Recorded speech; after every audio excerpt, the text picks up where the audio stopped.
Hi, welcome to HR Tuesday Tips with the Millers, and today we're going to be talking about politics in the workplace.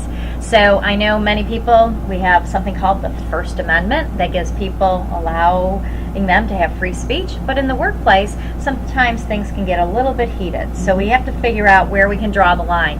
So let's talk about politics in the workplace. What are your thoughts as far as discussing these issues in the workplace? Okay, and no surprise, I'm sure I've been dealing with that as well. I think everybody can relate to that. We see it on social media. It's people are very polarized with where they stand and the way they're approaching their viewpoints. So naturally, that comes into the workplace. So basically, of course, you let people talk about what they want to talk about, as long as conversations remain civil. Yes, you don't want to get into trying to tell them what they can and can't talk about.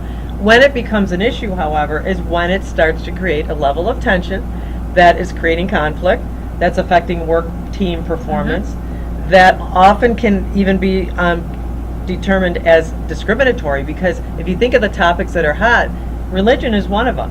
So you have to be careful about what is being said related to that. Some might see it as a hostile work environment, depending on the levity of the discussion.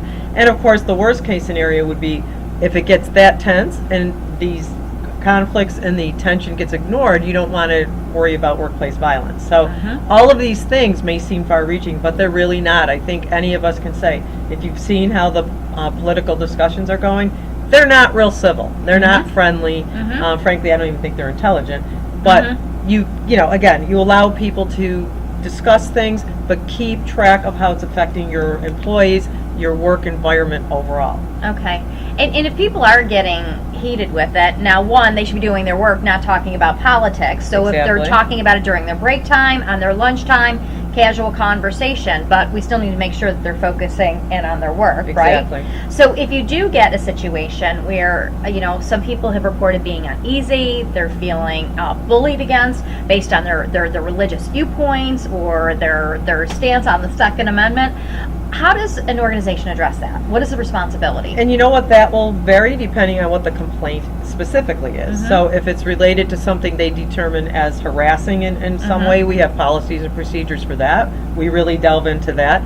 But really, most of what I've found that it takes is just simply a communication from the senior leadership team, particularly a president or business owner, to say, remind them of your policies related to discussions and not wasting time on the workplace, which to your point about are they talking too much and not working. So you're looking at the performance factors as well, but just reminding them about civility, respect in the workplace, acceptable behavior, and how you expect them to conduct themselves moving forward. So again, we're resorting back to those good documents in writing, and then we're reminding them through written communication as well as oral communication.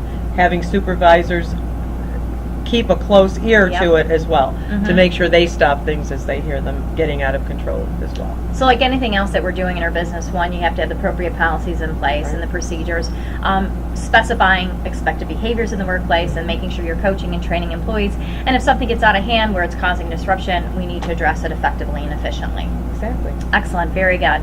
Well, thank you so much for listening. Hopefully giving you some things to consider when it comes to dealing with politics in the workplace. I'm Lori Miller. And I'm Janine Miller. And thank you. Sit back, relax. We got this.